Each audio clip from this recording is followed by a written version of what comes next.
Hello guys, welcome back to back my YouTube channel. दोस्तों, स्वागत है पुनः आज की एक अगली नई वीडियो में। दोस्तों, आज की वीडियो में हम बात करेंगे जो कि आपके एनसीईआरटी जो आप देखेंगे जो एनसीईआरटी से रिलेटिव क्वेश्चन है, जो कि सी टेट एग्ज़ाम के प्रिपरेशन से और यूपी टेट को भी अगर मैं दरकिनार न करूं तो यूपी टेट से भी रिलेशन रखता है।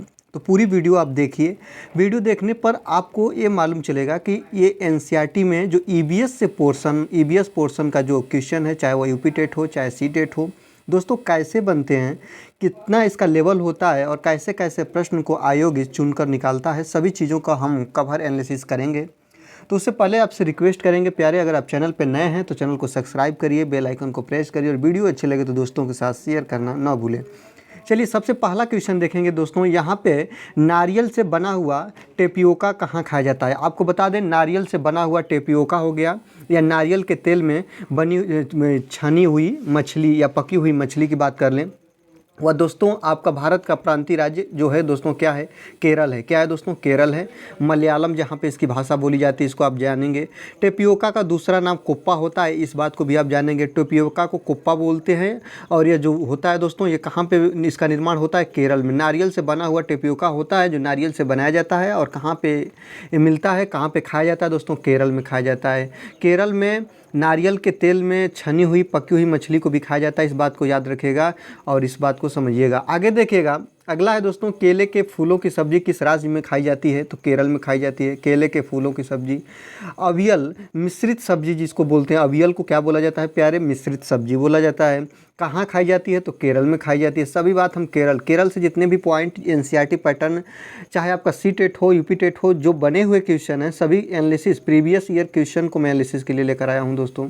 आगे देखेंगे, सरसों के तेल में आपको बताए हैं। देखिएगा, नारियल के तेल में जो मछली होती है वो केरल में खाई जाती है और सरसों के तेल में पकी हुई मछली पूछा है कई बार तो जम्मू कश्मीर में खाई जाती है, इस बात को याद रखिएगा। जम्मू कश्मीर में। नारियल के तेल में बनी हुई समुद्री मछली प्रसिद्ध है गोवा में, याद रखिएगा। गोवा और केरल दोनों जगह ये खाई जाती है, इस बात को याद रखिएगा। प्रसिद्ध की बात करें, अगर आपका गोवा न दे के केरल दे दे तभी आप इसको करेक्ट आंसर मानिएगा। आगे देखते हैं, बांस के कोपल और मोमोज किस राज्य में खाए जाते हैं? जो आज काफ़ी प्रचलित भोजन है या भोज्य पदार्थ है जो कि बाज़ारों में बेचा जाता है और इससे मार्केटिंग भी की जाती है। नागालैंड, जो कि मोमोज काफ़ी प्रसिद्ध है। मोमोज कहाँ का प्रसिद्ध भोजन है दोस्तों? नागालैंड का, इस बात को याद रखिएगा। लाल चींटी की चटनी किस राज्य में प्रसिद्ध है? तो छत्तीसगढ़ में है। छत्तीसगढ़ में लाल चींटी की जो चटनी होती है उसके लिए प्रसिद्ध है छत्तीसगढ़। 2 बार रिपीटेड क्वेश्चन है, 2 बार रिपीट हुआ है सी टेट में। आगे देखते हैं, सरसों का साग, मक्के की रोटी, पूड़ी, भटूरे किस राज्य के लिए प्रसिद्ध है? तो ये पंजाब के लिए। कहाँ पे है दोस्तों? पंजाब के लिए। सरसों का साग ये कई बार पूछा है, तो किसके लिए प्यारे? ये पंजाब के लिए। आगे देखते हैं, पत्थर के बने घर जिनकी फर्श और छत में लकड़ी की बनी होती है, इनके छत ढलान वाली एवं वर्ष से ढकी होती है, कहाँ पाई जाती है? बर्फ़ होगा प्यारे, ये मिस प्रिंटिंग है, ये बर्फ़ होगा। बर्फ़ से ढकी होती है, कहाँ पाई जाती है? लद्दाख में। दोस्तों, आपको बता दें, अगर लद्दाख के घरों के बारे में पूछे तो लद्दाख की घरें जो होती हैं वो ढालीदार होती हैं, क्योंकि अगर लद्दाख में क्या पड़ता है दोस्तों? बर्फ़। क्या होता है? याद रखिएगा, बर्फ़ पड़ता है। अगर ये ऐसे न होके, ये शंकु के आकार के न होके अगर समतल होंगी तो बर्फ़ इनके ऊपर आकर इकट्ठा हो जाएगा, लेकिन ये जब शंकु के आकार की होती हैं तो बर्फ़ इनके ऊपर पड़ता है तो दोस्तों ये नीचे गिर जाता है, इसलिए इनकी जो छतें होती हैं ये ढालूदार होती हैं, इस बात को याद रखिएगा प्यारे। आगे देखते हैं, अगला है कि एस्किमो जनजाति के निवास स्थान को क्या कहते हैं दोस्तों? इग्लू कहते हैं, जो कि बर्फ़ में रहने वाली ये जनजाति होती है।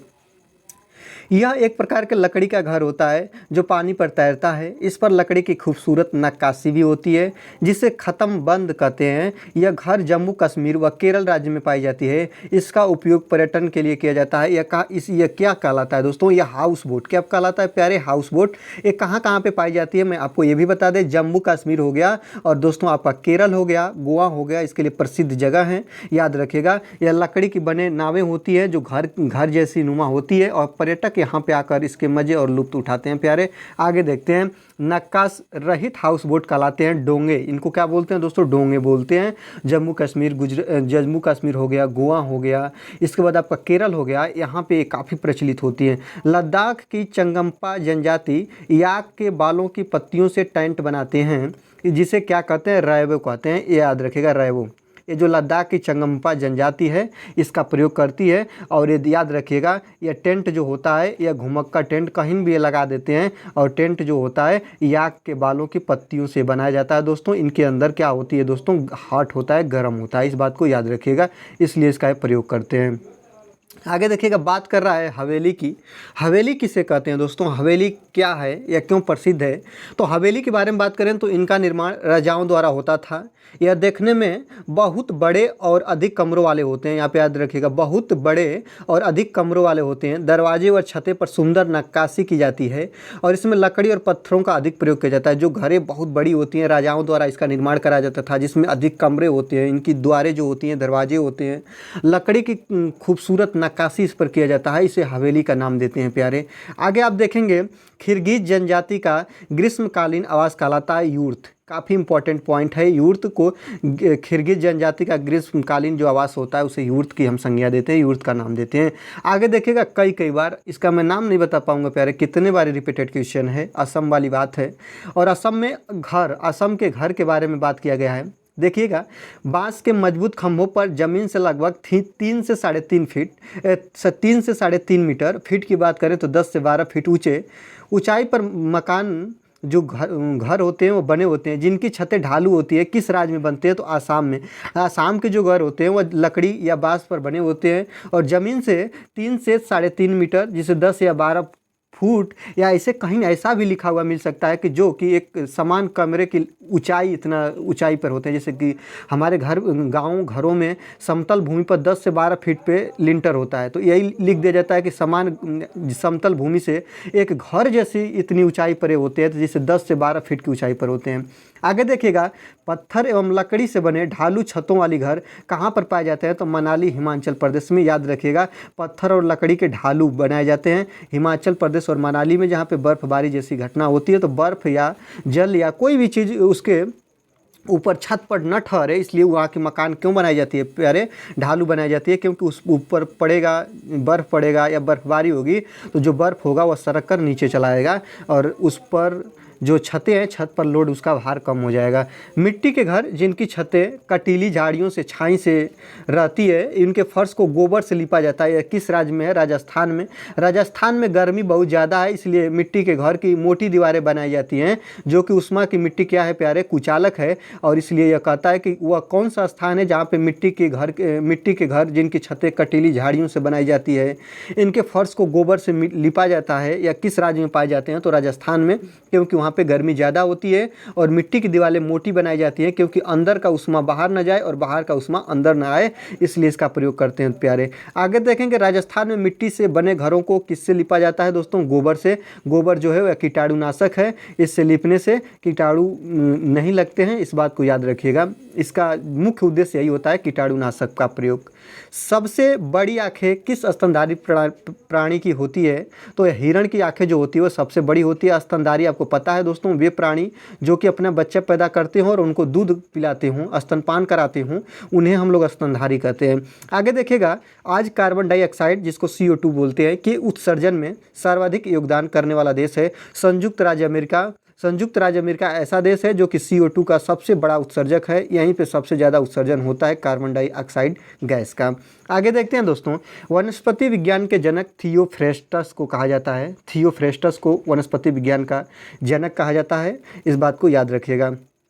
चंद्रमा पर एक बम विस्फोट होता है, इसकी आवाज़ पृथ्वी पर सुनाई देगी कि नहीं देगी, ये पूछा है दोस्तों। तो चंद्रमा पर कोई भी चीज़ हो, चंद्रमा पर हम बोलेंगे भी तो वह पृथ्वी पर सुनाई नहीं देगा। क्यों? क्योंकि बीच में क्या है प्यारे, बीच में निर्वात है। आपको पता है, आपको ये बात पता है कि कोई भी चीज़ हो, दुनिया का कोई भी चीज़ हो, अगर देखिएगा आपको पता है साउंड का जो एक स्थान से दूसरे स्थान पर निर्वाहन होता है वह किसके माध्यम से होता है तो साउंड होती है जिसको आवाज़ बोलते हैं, वह वायु के माध्यम से होता है। और हमारे और चंद्रमा के बीच में वायु का परागमन नहीं है, इस कारण चंद्रमा पर कोई भी व्यक्ति या कोई भी विस्फोट होगा, कोई व्यक्ति बोलेगा तो उसकी आवाज़ पृथ्वी पर नहीं आएगी। यही कारण है इसका, क्योंकि बीच में निर्वात है, वायु का पारदर्शन नहीं हो पाता है। दाब का मात्रक क्या होता है, पास्कल होता है। क्यूरी किसकी इकाई होती है तो रेडियो एक्टिव धर्मिता का इकाई होती है क्यूरी।